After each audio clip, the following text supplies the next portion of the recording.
بسم اللہ الرحمن الرحیم۔ پیش خدمت ہے خبر نامہ، اہم عالمی خبروں کا خلاصہ۔ امام جماعت احمدیہ امیر المومنین حضرت مرزا مسرور احمد خلیفۃ المسیح الخامس ایدہ اللہ تعالی بنصرہ العزیز نے اپنے خطبہ جمعہ فرمودہ 7 جولائی سن 2023 کے اختتام پر فلسطین، سویڈن اور فرانس میں جاری کشیدگی کی طرف توجہ دلاتے ہوئے مسلم امہ کے باہمی اتحاد اور دعاؤں کی تحریک فرمائی۔ تفصیل کے لیے ملاحظہ ہو صفحہ اول۔ عراق کی سپریم جوڈیشل کونسل نے سویڈن میں گزشتہ ہفتے قرآن پاک کے اوراق چلانے کے گھناؤنے جرم میں ملوث شخص کے وارنٹ گرفتاری جاری کر دیے ہیں۔ عراق میں سپریم جوڈیشل کونسل کی طرف سے جاری میمورنڈم میں وزارت داخلہ کو فوری طور پر عرب اور بین الاقوامی پولیس ڈائریکٹوریٹ کو ملزم سلوان صباح متی ممیکا کی گرفتاری کے وارنٹ کے بارے میں آگاہ کرنے کا کہا گیا ہے۔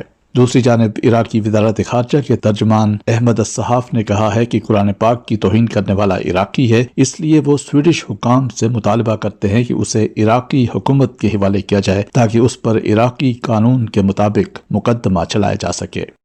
قرآن پاک کی بے حرمتی کے واقعے کے خلاف عالمگیر سطح پر احتجاج کیے جانے کے بعد سویڈن نے قرآن کریم اور دیگر مقدس صحیفوں کی بے حرمتی کو جرم قرار دینے پر غور شروع کر دیا ہے۔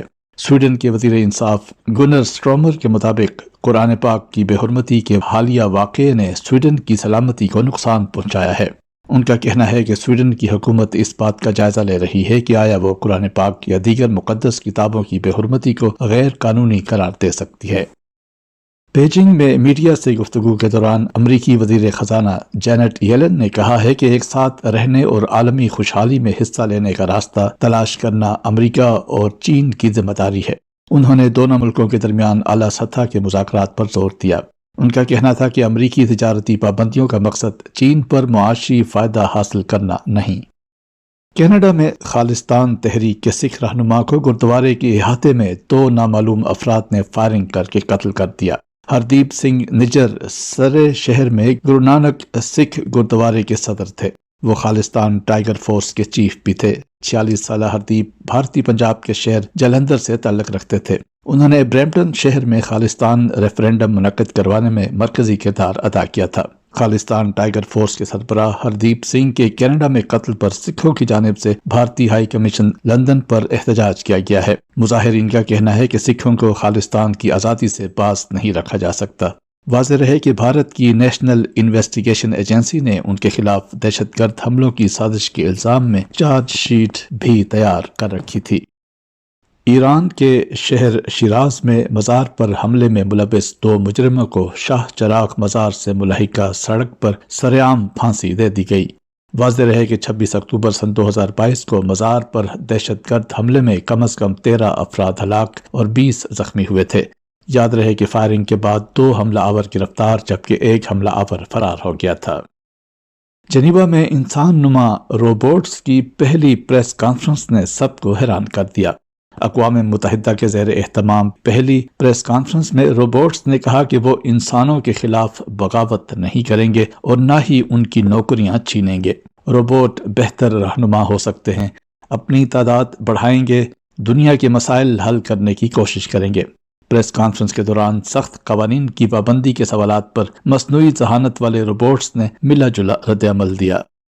اسپین کے شمالی علاقوں میں طوفانی بارشوں اور سیلابی ریلوں کے سبب لوگوں نے گاڑیوں کی چھتوں اور درختوں پر چڑھ کر اپنی جانیں بچائیں۔ سیلابی ریلوں میں کئی افراد بہہ گئے، راستے میں جو بھی آیا ریلا اسے بہا کر لے گیا۔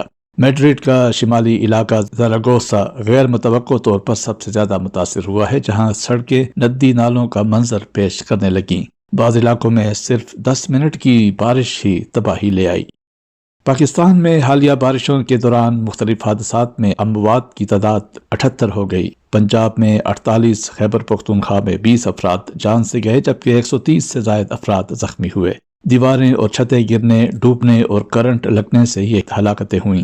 لاہور میں بدھ کو الصبح شروع ہونے والی ریکارڈ موسلا دھار بارش کے بعد پیش آنے والے مختلف واقعات میں 11 افراد ہلاک جبکہ 20 کے قریب زخمی ہوئے ہیں۔ بارش کا گزشتہ 30 سالہ ریکارڈ ٹوٹ گیا تھا۔ 10 گھنٹوں میں 291 ملی میٹر بارش ریکارڈ کی گئی جبکہ شہر کے مختلف علاقوں میں 200 ملی میٹر سے زائد بارش ریکارڈ کی گئی۔ لکشمی چوک پر سب سے زیادہ 236 ملی میٹر بارش ریکارڈ کی گئی تھی۔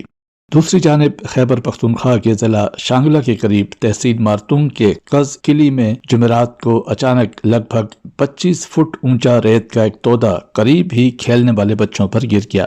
ہلاک ہونے والوں میں سے ایک ہی خاندان کے 6 بچے بھی شامل ہیں۔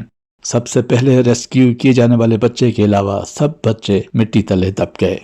یہ تھا اہم عالمی خبروں کا خلاصہ۔ روزنامہ الفضل انٹرنیشنل، سوموار 10 جولائی سن 2023، صفحہ 8۔